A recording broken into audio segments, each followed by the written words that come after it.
बिस्मिल्लाहिर्रहमानिर्रहीम, अस्सलाम वालेकुम। निसार शेख आपकी खिदमत में फिर हाजिर है पाकिस्तान स्टडीज़ के एक नए लेक्चर के साथ। Actually we have done already all this thing in our class, but I want to just make you reminder and give you some knowledge about that question, because this question is too much important, and the question is the same but this question appear with different shape, and there are two shapes of this question. One is the Islamic provision of the 1973 constitution. They can ask you that what are the Islamic provisions of the 1973 constitution, and then another thing, what are the efforts of Islamization in Pakistan. So both questions seem different, but they are literally same. So my dear students, the headings are same. You just put the headings, and reminding one more thing, that this question is appear into the short also and then long also. If you find this question in the long sequence, you just make the headings and give the detail of these headings, and in the last you must give one more heading, that conclusion. If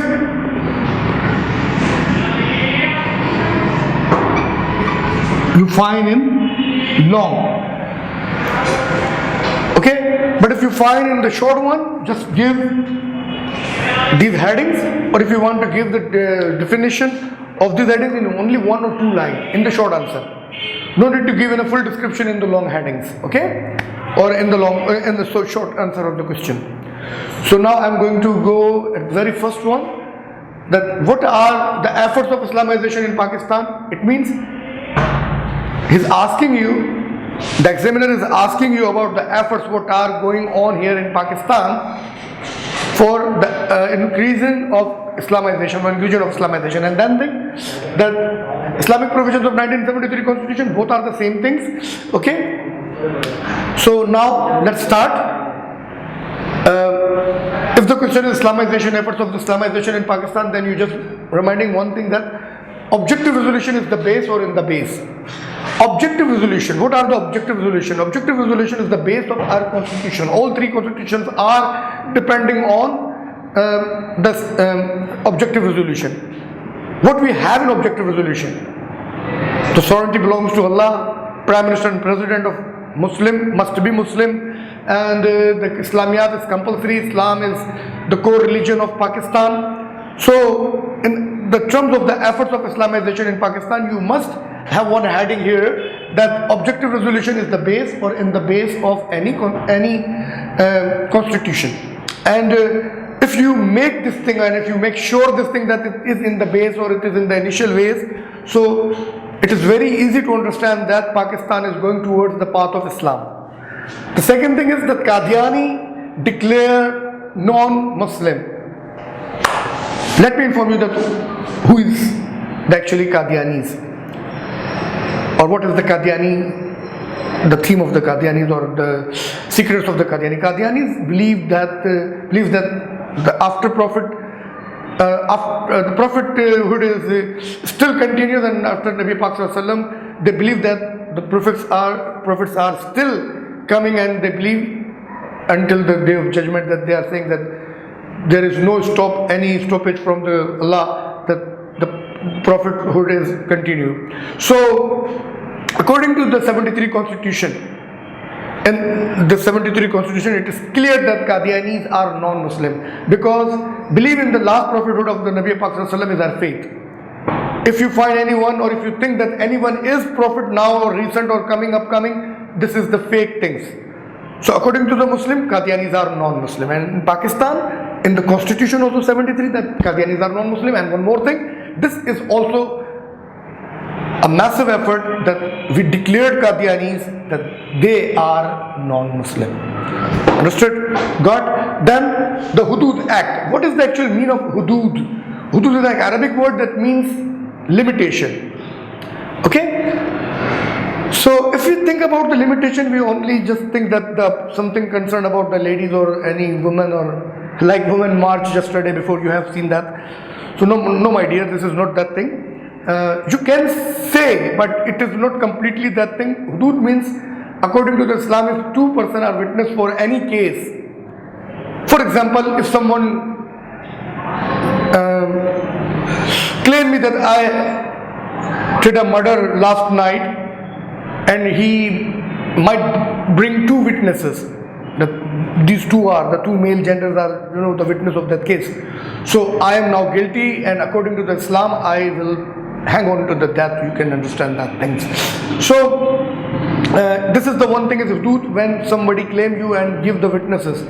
But one more thing, hudud is something like for the women, you can say that. So they have equal rights of the man, and if there is no one to give their witness of for the woman, the cruelty make on the woman, so they can go to the court and claim that person that he is making me disturb, or the case of the harassment or other things or other sort. Okay, then zakat ek reformation. The reformation means to reschedule it. Actually, zakat is the farz in Islam, you can say that, and it is a duty to pay the zakat. But most of the people take out their money from the bank because they don't want to give their transaction by the banks. They do not believe on the banks. So what should we do?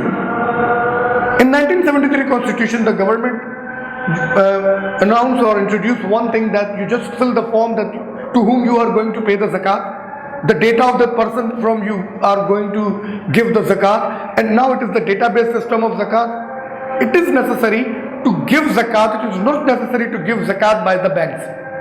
So they reformed this act in 1973, and this is also the effort of Islamization in Pakistan.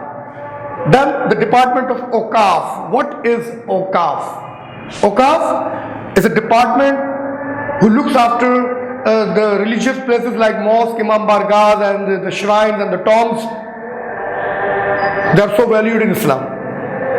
So in 1973, the government just established one department looking after the matter of the mosque. What are the matters of the mosque? To provide electricity in masajid, to provide press mats or water supply or any other things. And sometimes there's some constructive problems there in the shrines or the tombs and the masajid. So it must need to repair them. So government take hold of these cases in the Department of Awqaf, and Department of Awqaf does all these matters which are concerned with the masajid and the shrines and the tombs. Okay, so I hope you people understand that what is the meaning of the Department of Awqaf and what are the functions of the Department of Awqaf. And the one more thing is that Islamiyat compulsory or the Islamiyat compulsory. The Islamiyat compulsory means Pakistan is a state of Muslims, Islamic state. We get freedom by the name of Islam, and Pakistan is also the fort of Islam. Pakistan is called the fort of Islam. So Islamiyat is the base thing, and government should have to promote the Islamic ideology and Islamic studies and education to the entire nation. Else that non-Muslim, if someone asks that, sir, are the non-Muslims also? No. Non-Muslims are not applied for these things. So Islamiyat is compulsory for the Muslims, and obviously Pakistan is an Islamic state. So after this one, the educational policies had got some change, and just they make sure that the Islamiyat is in the classes like secondary classes and the intermediate classes, and also the graduation level also done things. Then the zero interest banking, taking interest or doing the work of interest or doing the business of interest is like a war against Allah and the Rasul Pak Sallallahu Alaihi Wasallam. So in 1973 Constitution, we urged that or to prepare an Islamic system of the banking where the profit and loss both are seen there, and it is discouraged the interest banking and start a new concept of banking which is called the Islamic banking. Nowadays you can see that Faisal Bank and Al-Falah banks, and there are lots of banks for doing Islamic way of banking there. And one more thing, as a term of zero interest banking, that not only the bank but also to discourage the business of interest, where the one person give you some money and they are also putting on interest on your money. So it is also discouraged in Islam. So in Pakistan this effort is also going on. Actually, I just want to make your knowledge and mention in your knowledge that this act is passed in 1973 But in 1981, the first Islamic bank was in existence, and this is the Habib Bank Limited, and that the period of the General Ziaul Haq. Then the Sharia courts. The Sharia courts means the court which are giving you decision by the help of Holy Quran, Sunnah, or the Islamic fiqh. And in Sharia courts, and one more thing, just realize one thing, that Sharia courts are not having a specific place that this is city court and this is high court and that is the Supreme Court and these are the courts. No. And there is the Sharia court somewhere else. No. So clear your mind that Sharia courts are the special benches, and they are also held there in high court and the city court, etc. You can find there, if you want to solve your case by the Sharia, you can ask a Sharia court, and then they decide according to the Quran and Sunnah. There are a lot of things which we are not agree with the recent courts, like or the things which are applied on us. So we must need the Sharia courts, like the